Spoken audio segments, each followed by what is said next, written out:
Hello everyone, welcome to efficacy. हम लोग आज Harris Todaro model of migration and unemployment जो है एक इम्पॉर्टेंट टॉपिक इकोनॉमिक्स ऑप्शन के लिए और इंडियन इकोनॉमिक सर्विसेज के लिए उसको समझते हैं। हैरिस टोडारो ने ये मॉडल दिया था 1960-70s में। उनके जो एक्सपीरियंसेस ट्रॉपिकल अफ्रीका में हुए थे based on the problems of rural urban migration और अर्बन अनएम्प्लॉयमेंट, उन प्रॉब्लम्स को सॉल्व करने के लिए दिया था। हैरिस टोडारो ने कहा था कि problem of institutional determined wages या गवर्नमेंट डिटरमाइंड वेजेस जो है वो हमेशा इक्विलिब्रियम लेवल से हायर होती है। तो लेबर जो है वो हमेशा एम्प्लॉय होता है एक शैडो वेज के बेसिस पे, और ये जो difference between the equilibrium level और गवर्नमेंट का फिक्स्ड जो मिनिमम वेज है, ये डिफरेंस गवर्नमेंट बेसिकली देती है in the form of subsidies to the entrepreneurs और to the industrial sector. Harris Todaro ने फर्दर ये भी कहा कि इसकी वजह से कुछ हद तक जो उनकी शैडो वेज थ्योरी थी उसके बेसिस पे हम कुछ हद तक problem of urban rural migration जो है वो सॉल्व कर सकते हैं and urban unemployment in low developed countries या डेवलपिंग इकोनॉमीज जो है उसको भी कुछ हद तक सॉल्व कर सकते हैं। assumptions of the model की बात करें तो उन्होंने कहा था कि there are basically two sectors, the rural or the agriculture sector and the urban or the manufacturing sector. Further ahead उन्होंने कहा कि हर एक सेक्टर एक यूनिट ही बनाता है एक्स, या तो वो एक्स से एग्रीकल्चर गुड के यूनिट्स होते हैं या एक्स से मैन्युफैक्चरिंग सेक्टर के यूनिट्स होते हैं। उसके बाद अजम्पशन कि ये ऑपरेट करता है सिर्फ और सिर्फ शॉर्ट रन में, यानी कि जो फिक्स्ड फैक्टर्स है वो फिक्स रहते हैं, वेरिएबल फैक्टर्स को भी हम वेरी कर सकते हैं। कैपिटल फिक्स्ड क्वांटिटी में ही रहती है दोनों सेक्टर्स के लिए। There are N workers in the economy, जिसमें NA वर्कर्स जो है वो रूरल सेक्टर में एम्प्लॉयड होते हैं, NM वर्कर्स अर्बन सेक्टर में एम्प्लॉयड होते हैं। Further ahead urban jobs available जो है NM वो एक्सोजेनसली फिक्स्ड होता है। यहाँ पे क्योंकि हैरिस टोडारो का जो मॉडल है वो एक डेवलपमेंट मॉडल है, एक वेलफेयर इकोनॉमिक्स का मॉडल है, तो इसमें बहुत सारे फैक्टर्स उस मॉडल को इन्फ्लुएंस करते हैं। जो फैक्टर्स इंटरनली इन्फ्लुएंस करते हैं उनको हम एंडोजेनस बोलते हैं, जो एक्सटर्नली इन्फ्लुएंस करते हैं वो एक्सोजेनस फैक्टर्स हो जाएंगे। रूरल सेक्टर में हम ये अजम्पशन मान के चलते हैं कि हमेशा कुछ ना कुछ काम तो अवेलेबल हो गए, या तो एग्रीकल्चर सेक्टर में या एलिड सेक्टर में। On the other hand urban sector में ज़रूरी नहीं है कि जितने लोग जॉब करना चाहते हैं उनको जॉब मिल जाए। डेफिनेटली कुछ पोर्शन जो रूरल माइग्रेंट्स का था इन द अर्बन सेक्टर वो अनएम्प्लॉयड भी रह सकता है। इसीलिए उन्होंने कहा the total urban labour force equals N-NA minus NM unemployed people. Further ahead उन्होंने कहा the urban wage is always fixed at WM which is again exogenously determined, और रूरल वेज जो है वो होता है आपका WA। हमेशा ये अर्बन वेज जो है वो रूरल वेज से ज़्यादा होगा, तभी हमारा रूरल सेक्टर का लेबर माइग्रेट करेगा अर्बन सेक्टर में। रूरल वेज इक्वल करता है basically rural marginal product of labour को, यानी कि हम यहाँ पे ये अजम्पशन मान के चल रहे हैं कि जितना मार्जिनल प्रोडक्टिविटी ऑफ लेबर होता है उसको उसी के बेसिस पे वेजेस जो है वो दी जाती है। अर्बन वेज जो है वो एक्सोजेनसली डिटरमिन्ड होती है क्योंकि इसमें हमारा गवर्नमेंट इंटरवेंशन भी आ जाता है, इसीलिए हम मिनिमम वेज थ्योरी वाला कॉन्सेप्ट जो है सुनते हैं इकोनॉमिक्स में। रूरल अर्बन माइग्रेशन कब तक कंटिन्यू चलता रहता है? जब तक कि एक्सपेक्टेड अर्बन रियल इनकम ज़्यादा होती है द रियल एग्रीकल्चर इनकम से। अब यहाँ पे जो एक्सपेक्टेड अर्बन रियल इनकम है वो किसके बराबर होती है? That is equal to the proportion of the urban labour force, या जितना urban labour force actually employed है multiplied by the fixed minimum urban wages. This minimum urban wages could be fixed based on the demand and supply of labor, and a level above that the balance subsidy will be borne by the government. Perfect competition होता है producers के बीच में दोनों sectors में, चाहे वो rural sector हो या अर्बन सेक्टर हो। प्राइसेस ऑफ एग्रीकल्चर गुड जो है वो डिटरमाइन की जाती है based on the relative quantities दोनों गुड्स की दोनों सेक्टर्स में कितनी है, यानी कि XA और XM आउटपुट के बेसिस पे हम price of the agriculture goods को जो है डिटरमाइन करते हैं। एक्सप्लेनेशन ऑफ द मॉडल की अगर हम बात करें तो हमें कुछ चीज़ें पता होनी चाहिए, कुछ टर्मिनोलॉजी जो हैरिस टोडारो मॉडल में बिल्कुल पेक्यूलियर है वो हमें पता होनी चाहिए। सबसे पहले अगर हम देखेंगे तो वह है WA जो कि रियल वेज रेट होती है, जो मार्जिनल प्रोडक्टिविटी ऑफ लेबर की ऊपर बेस्ड है रूरल एग्रीकल्चर सेक्टर में, और यहाँ पे हमारे नंबर ऑफ वर्कर्स एम्प्लॉयड कहलाते हैं NA। नेक्स्ट आ जाता है मिनिमम वेज WM, जो कि फिक्स किया जाता है based on the exogenous factors, और इसमें गवर्नमेंट इंटरवेंशन या इंस्टीट्यूशनल फिक्सेशन होता है। और यहाँ पे again equilibrium of the labour market यानी कि demand and supply of labour जो है उसके बेसिस पर डिटरमिन होती है। और यहाँ NU जो है अमाउंट ऑफ वर्कर्स, NM या NU जो है amount of workers in the urban sector हो जाते हैं। Overall population of workers economy में N होती है, ये हमेशा कांस्टेंट होती है पूरे पीरियड ऑफ एनालिसिस में। पहले ही हम समझ चुके हैं कि this is a short period analysis.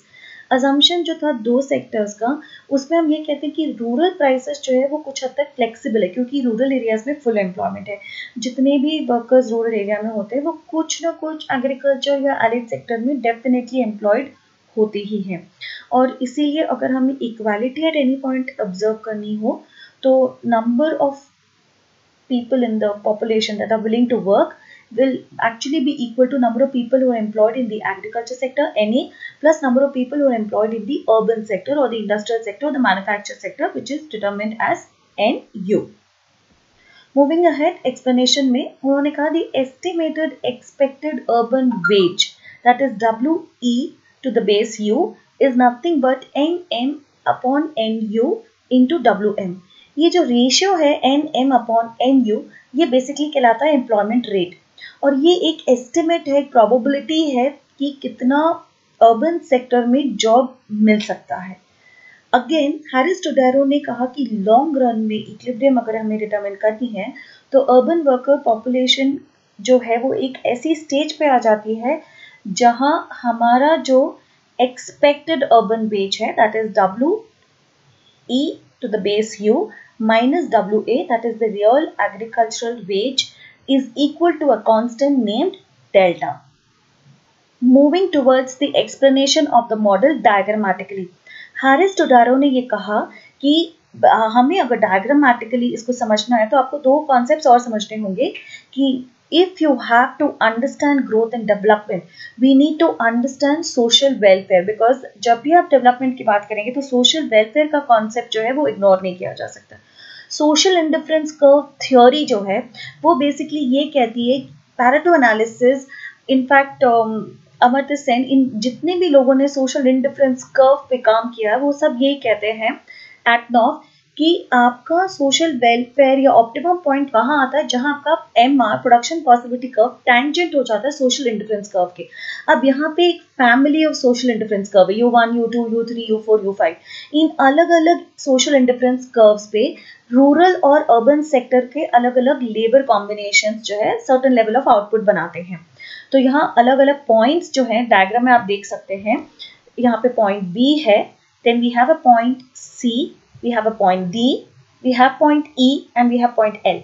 We will understand all these points and their relationship with the social indifference curve. Point E को अगर हम देखें यहाँ पे तो point E basically ये बताता है कि what is the output in the agriculture sector। यहाँ पे अगर हम देखेंगे तो OXA agriculture output है या रूरल सेक्टर में, एंड OXM जो है वो अर्बन सेक्टर में हमारा आउटपुट है। मिनिमम वेज अगर हम देखते हैं तो वो बेसिकली फिक्स होता है एट पॉइंट B, जो कि U2 सोशल इंडिफरेंस कर्व के वहां पे आ रहा है। अब फर्दर रूरल अर्बन माइग्रेशन जो है वो अगर होगा तो वो पॉइंट B के नीचे नहीं हो सकता, बिकॉज इतना तो रूरल सेक्टर में ऑलरेडी जॉब्स अवेलेबल है, तो रूरल सेक्टर छोड़ के कोई अर्बन सेक्टर में क्यों जाएगा। ऑब्वियसली अगर इस पॉइंट B के बियॉन्ड हमें मनी मिल रहा है, जैसे आप देखेंगे तो ये B2E, here the labour real income is increasing because he is on a higher social indifference curve. U2 के बजाय ऑब्वियसली एक लेबर प्रेफर करेगा कि वो U4 पे हो, क्योंकि वो एक हायर इंडिफरेंस कर्व है, तो उसके पास रियल इनकम जो है वो बढ़ जाएगी। फर्दर समझते हैं, हैरिस टोडेरो ने इसी चीज को, ये जो डिफरेंशियल है, इसी चीज को उन्होंने कहा कि ये basically nothing but shadow wage theory है, और उन्होंने कहा कि इतना ही हमें जो है शैडो वेज थ्योरी के बेसिस पे इतना डिफरेंशियल जो है वो बेसिकली गवर्नमेंट को इन द फॉर्म ऑफ सब्सिडी देना चाहिए। नाउ BCD वाला जो कॉम्बिनेशन है, अगर आप देखेंगे तो ये जो लोकस पॉइंट्स के हैं, ये वाला कॉम्बिनेशन अटेनेबल ही नहीं है। और अगर हम सोशल वेलफेयर की बात करें, जो कॉन्सेप्ट इकोनॉमिक्स में बहुत इंपॉर्टेंट है, तो वहाँ पे मार्जिनल यूटिलिटी एक्स सेक्टर की, यहाँ पे रूरल सेक्टर की upon marginal utility Y sector पे जो लेबर की है वो बराबर हो जाती है। हम उसको वेजेस दे रहे हैं एक्स सेक्टर में upon wages in the Y sector. इसी के बेसिस पे हम प्राइस क्या डिटरमिन करनी है रूरल सेक्टर की एक्स ए की, और प्राइस क्या डिटरमिन करनी है अर्बन सेक्टर के एक्स एम की, ये भी निकाल सकते हैं। This is one of the most important points of the हैरिस-टोडारो model. और डायग्राम अगर आप नहीं भी बना पाते हैं तो एटलीस्ट एक्सप्लेनेशन आपको बहुत अच्छे से लिखते आना होगा एग्जाम में। For the students who are finding it difficult to understand my Hindi explanation, the English explanation is self-explanatory. आपको पूरे एग्जाम में नोट्स फॉर्मेट में ही पीपीटी बना के दे रही हूँ ताकि आपको बहुत फटाफट रिवीजन में सारे पॉइंट्स मिल जाए और आप क्विक रिकैप करके एग्जाम में अपने बहुत अच्छे से आंसर्स में स्कोर कर सके। यहाँ पे वेज सब्सिडी जो है वो अगर आप देखेंगे तो पॉइंट सी बी से प्रेफर किया जाता है and point E is again prefer to point C, because हम जैसे जैसे हायर इंडिफरेंस कर्व पे जाते जाएंगे, सोशल इंडिफरेंस कर्व पे, उतना बेटर रियल इनकम हमारी बढ़ती जाएगी। For that matter point L जो है, this is called the optimal point. This is the point of social welfare, where the production possibility curve or production possibility frontier is tangent to the highest social indifference curve U5. Implications क्या है हैरिस-टोडारो model के? सबसे पहली चीज, the opportunity cost of labour दोनों sector की differ करती है। तो अगर आप एडिशनल जॉब अर्बन सेक्टर में क्रिएट करना चाहते हैं तो आपको एग्रीकल्चर आउटपुट रिड्यूस करना होगा, तो माइग्रेशन जो है वो बढ़ेगा। मिनिमम वेजेस को अर्बन सेक्टर में जरूरी नहीं है कि हमेशा फिक्स करने से ऑप्टिमल एम्प्लॉयमेंट मिल जाएगा। कई बार इसकी वजह से अनएम्प्लॉयमेंट जो है वो आपकी रिड्यूस भी हो जाती है, कभी अनएम्प्लॉयमेंट बढ़ भी जाती है और आउटपुट एग्रीकल्चर सेक्टर का रिड्यूस हो जाता है। So it should not be that way. The payment of subsidised urban minimum wages additional workers को क्या करता है, उनकी कंजम्पशन बढ़ा देता है।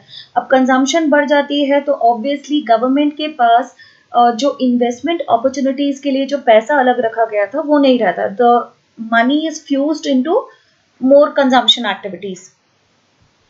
फर्दर हेड हैरिस-टोडारो ने कहा कि एक कॉस्टलेस लमसम टैक्सेस जो है वो होने चाहिए ताकि हम वेज सब्सिडी को फाइनेंस कर सके। अब why lump sum taxes? Where is the government going to get its revenue from? So if the government has to give a wage subsidy to the entrepreneurs या to the industrial sector या urban sector, तो obviously उन्हें कहीं ना कहीं कुछ lump sum taxes to the consuming sector impose करना ही पड़ेगा। अब इससे क्या होता है? Because the taxes will go ahead to increase the price of the product. Sometimes as a reason of this, people are not able to buy the products and then the demand for the product falls. As a result, the amount of job creation in the industrial sector will also fall. So there is a repercussive effect. Criticism of the model, very important part, you can't ignore this. हैरिस-टोडारो model बहुत ही अच्छा model था, लेकिन इसमें भी कई सारे alternate policy prescriptions जो है वो इग्नोर हुए थे कि अगर हम वेज सब्सिडी अर्बन सेक्टर को दे रहे हैं तो at the same time migration rural workers का अर्बन सेक्टर में नहीं किया जाए। जिन लोगों को जॉब नहीं मिल रही, बेहतर है कि वो किसी ना किसी तरीके से रूरल सेक्टर में रहे और एटलीस्ट एग्रीकल्चरल आउटपुट या लीड एग्रीकल्चरल आउटपुट को जो है बढ़ाएं। सेकेंडली, भगवती श्रीनिवासन ने कहा कि यूनिफॉर्म वेज सब्सिडी रूरल और अर्बन सेक्टर दोनों को देने से एक optimum level of employment and output आएगा। This is their model also which they have discussed. In fact Etnoff, Richard Etnoff ने भी ये कहा था कि हैरिस-टोडारो ने जो एक नॉन डिस्क्रिशनरी लमसम टैक्स का कहा है कि ये कर देने से अफ्रीकन कंट्रीज में आप अपनी सब्सिडी, जो वेज सब्सिडी देना है वो फाइनेंस कर सकते हैं। तो ये it's a very seldom measure. Not every now and then the government can resort to these kind of measures. It is non-distortionary. Now the हैरिस-टोडारो model further does not take into consideration कि savings जो है that can also be used for financing subsidies. Savings वैसे तो लो development countries में बहुत कम होती है, लेकिन फिर भी एक इम्पॉर्टेंट नॉन डिस्टॉर्शनरी फाइनेंस का सोर्स हो सकती है to subsidise wages.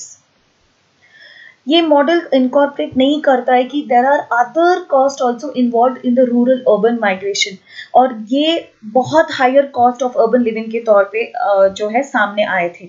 So that is ignored. Next, we will be studying the Jorgensen model. So thank you so much and don't forget to subscribe to Efficacy.